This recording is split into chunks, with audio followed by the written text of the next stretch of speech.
Guys चलतु जाना आपण मैंने केमती इजिली घरे बेसन तरकारी बन पारे। ये गोटे बाउल आवश्यक मुताबिक बेसन नहीं कि सेठी गोटे चमच लुण हलदी लंका गुंड देकी अदा रसुण पेस्ट आउ किछि कला जीरा आउ कस्तूरी मेथी दे भलसे बैटर बन ने एठी तावा गरम करके पिठा आकार दे भलसे ठंडा हो सारा पर काटी ने।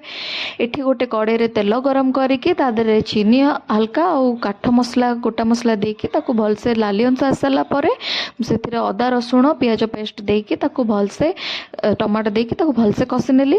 कषि सारा पर से हल्का पानी देकी तादरे मु करी पाउडर ऐड करछि कस्तूरी मेथी ऐड करछि बटर ऐड करछि जस्ट फ्लेवर वाइज टिके भलो आसीबो बोली। तो आपण माने भी एटा चाहिले स्किप भी करि परिबे। तो हल्का टिके जुगजुकिया हो सारा पर मु बेसन देकी भलसे फुटे नहीं फुटे सारा पर मु एठी प्लेट रे ढालिकी सर्व कली मो घर लोक को। आपण माने भी जदि घरे परिबा किछि न थाए तो ये आइटम भी घरे बनेकी इजिली